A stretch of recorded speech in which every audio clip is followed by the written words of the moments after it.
हम सिंगापुर में गणेश उत्सव 5 दिन का मनाते हैं। महाराष्ट्र मंडल यहाँ का जो महाराष्ट्र मंडल 30 सालों से यहाँ काम करता है। इस साल हमने ये गणेश उत्सव बड़े पंडाल में लिटिल इंडिया जैसे जिसे मध्यवर्ती जगह कहा जाता है, यहाँ पर मनाने का डिसीजन लिया। सिंगापुर में हम लोग काफी सालों से गणपति फेस्टिवल मना रहे हैं और काफी धूमधाम से मनाया जाता है।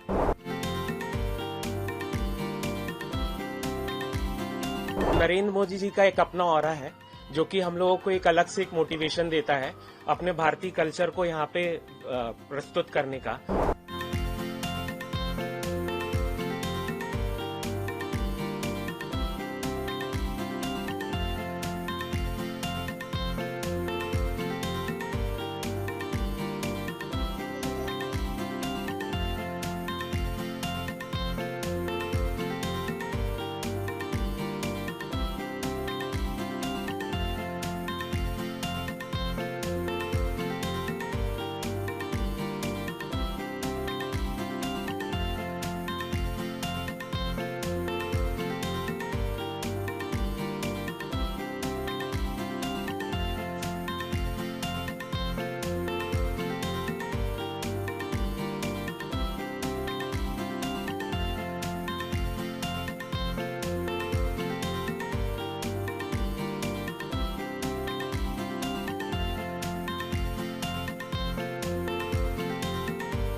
हम सिंगापुर में गणेश उत्सव 5 दिन का मनाते हैं।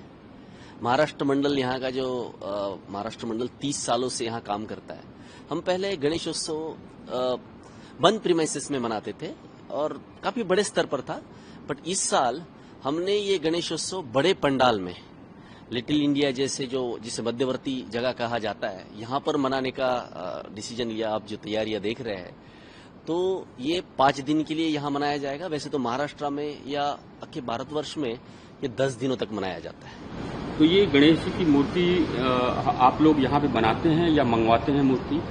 तो ऐसा है जी, हम गणेश जी की मूर्ति भारत से मंगवाते हैं, बट यहाँ पर जो मूर्ति की प्रतिष्ठापना होगी उसकी खासियत यह है वो शाडू माती की बनी होती है, तो डिसॉल्वेबल होती है।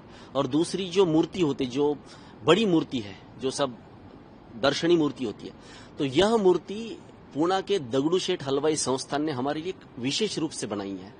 तो बड़ी ही आकर्षक, सुंदर और मनमोहक वो मूर्ति है, वो यहाँ पर विराजमान होगी। अच्छा, सिंगापुर में हम लोग काफी सालों से गणपति फेस्टिवल मना रहे हैं और काफी धूमधाम से मनाया जाता है। स्पेशली यहाँ पे महाराष्ट्र मंडल है और बाकी भी काफी संस्थान हैं जो कि ये फेस्टिवल काफी अच्छे से मनाते हैं।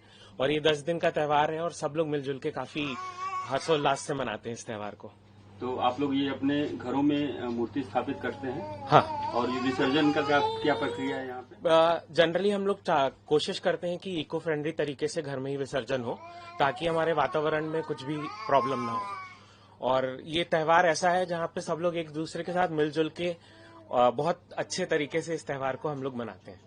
इस बार गणेश उत्सव की क्या खासियत है? क्योंकि अभी एक दिन पहले हमारे प्राइम मिनिस्टर इंडिया के नरेंद्र मोदी जी होके यहाँ से गए हैं, बहुत सारे समझौते भी हुए हैं, कई सारे बिजनेस लेवल पे और बहुत सारी चीजें। नरेंद्र मोदी जी का एक अपना ऑरा है जो कि हम लोगों को एक अलग से एक मोटिवेशन देता है अपने भारतीय कल्चर को यहाँ पे प्रस्तुत करने का। और ये त्योहार हमको एक अलग से, सिंस अभी नरेंद्र मोदी जी गए हैं, तो ये हमको एक अलग मोटिवेशन देगा कि हम लोग सब मिलजुल के एक साथ एक भारतीय कल्चर को सिंगापुर में लेकर आए। हम वैसे तो पुणे और नासिक यहाँ से है, जब से यहाँ आए तो गणेश जी का ये त्योहार तो बड़े धूमधाम से मनाते हैं, बड़े प्यार से मनाते हैं। और सारे अपने दोस्तों को बुलाते हैं, रिश्तेदार जो यहाँ पे सब आते हैं, मिलते हैं इसी त्योहार के बहाने। और बच्चों का तो बहुत ही प्यारा त्योहार होता है। गणू जी करके सब घर पे आते हैं, मोदक उनका फेवरेट होता है, तो वो भी बनाते, मिठाइयाँ बनाते हैं, सब नैवेद्य बनाते हैं और पूरे शास्त्रों से और पूरे तिथि अनुसार और सब अपने पद्धत से we celebrate the festival. If you look at Ganesh Chaturthi, we are talking about 30 years ago or 35 years ago, no one knows much. Okay, they used to have just individual little bit of prayers at home. But when we have the new citizens from India coming into Singapore in the late 90s, 2000 and so forth, who have become our new citizens of Singapore, this Ganesh Chaturthi business, celebration has grown many, many times. I would say 35 years ago, we might have sold maybe about Rimerson Eco Ganapati, maybe about 20 pieces, 30 pieces. Today we sell like 3,000-4,000 pieces.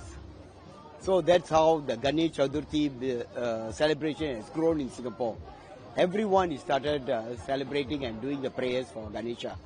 So I would say that the new citizens who have come from India to Singapore have brought a lot of tradition, culture with them, which has been inclusive with the Singapore community, Singapore Indians, and everyone has started celebrating this in a very big way. As you know that just PM Narendra Modi just arrived here and he just left yesterday after signing so many agreements with Singapore. So do you think that it's this festival is going to just addition something as PM just visited here? I would say that PM Modi visit just after his last successful election and meeting our PM in Singapore. Of course, it's a next step of bigger, closer relationship with Singapore and India. We have been closely knitted for the last 60 over years, okay, and even more beyond. But then the recent visit will even see even closer business relations between Singapore and India, both business-wise as well as cultural-wise and tradition-wise. So I think this Ganesh Chaturthi now celebration will be an even more successful collaboration between Singapore and India.